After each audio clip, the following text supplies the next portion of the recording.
Class 10th का चौथा chapter हमारी वित्तीय संस्थाएं का क्वेश्चन आंसर करेंगे।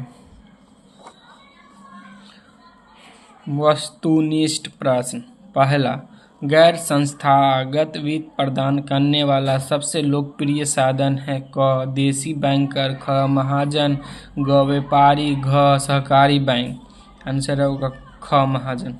दूसरा, इनमें से कौन संस्थागत वित्त का साधन है? क सेठ साहूकार, ख रिश्तेदार, ग व्यावसायिक बैंक, घ महाजन।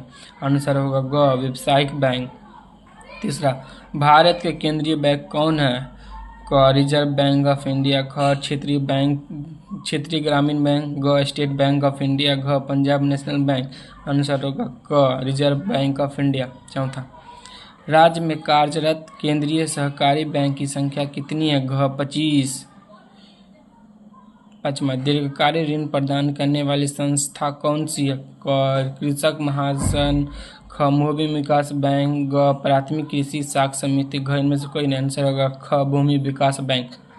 छठा, भारत की वित्तीय राजधानी किस शहर को कहा जाता है? क मुंबई, ख दिल्ली, ग पटना, घ बंगलोर। आंसर होगा क मुंबई।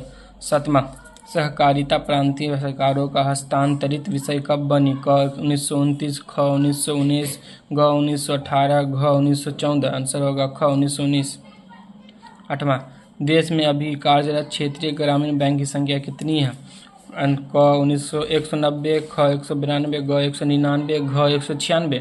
आंसर होगा घ 196। नंबर क्वेश्चन, व्यावसायिक बैंक का राष्ट्रीयकरण कब किया गया?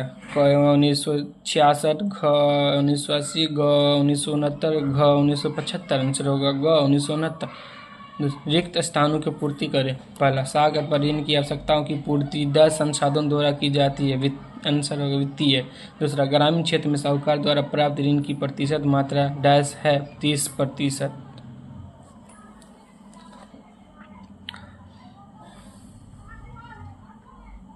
प्राथमिक कृषि साख समिति कृषकों को डैश प्रदान करती है? अल्पकालीन।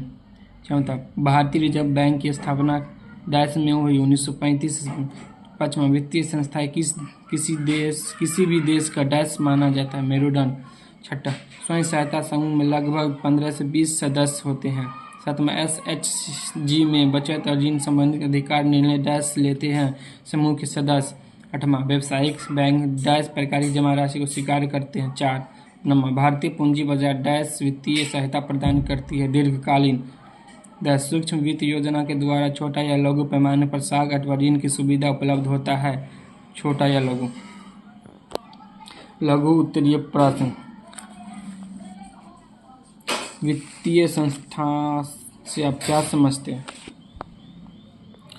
वित्तीय संस्थाएं हमारे देश की वे संस्थाएं जो आर्थिक विकास के लिए उद्यम एवं व्यवसाय की वित्तीय आवश्यकताओं की पूर्ति करता है। ऐसी संस्थाओं को वित्तीय संस्थाएं कहते हैं, जैसे RBI। राज्य की वित्तीय संस्थाओं को कितने भागों में बांटा जाता है?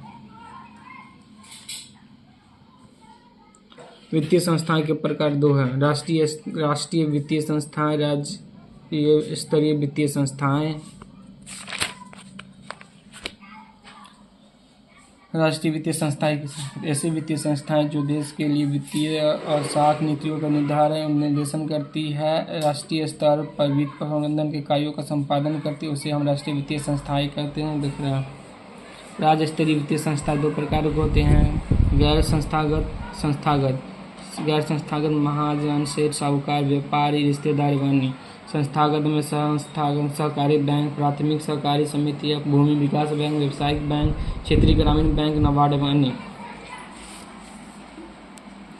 किसानों को साख अथवा ऋण की आवश्यकता क्यों होती है?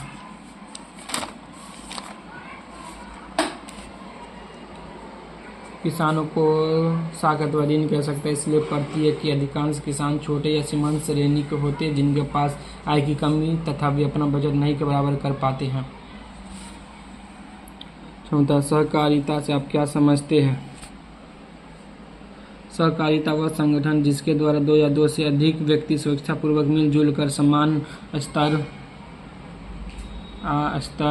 पर आर्थिक हितों की वृद्धि करते हैं। स्वयं सहायता समूह से आप क्या समझते हैं?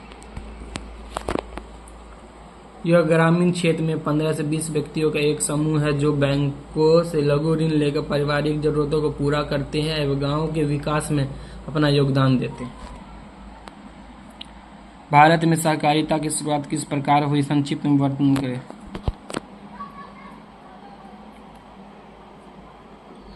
सर्वप्रथम 1904 ईस्वी में एक सहकारिता साक्षर समिति विधान पारित हुआ, जिसके अनुसार गांव या नगर में कोई भी 10 व्यक्ति मिलकर सहकारी साक्षर समिति की स्थापना कर सकते थे। सूक्ष्म वित्त योजना को परिभाषित करें। सूक्ष्म वित्त योजना के द्वारा गांव, कस्बा, जिला में गरीब परिवारों को स्वयं सहायता समूह से जोड़कर ऋण मुहैया कराया जाता है। इससे छोटे पैमाने पर सागत व ऋण की सुविधा प्रदान होती है। देखने के लिए वीडियो धन्यवाद।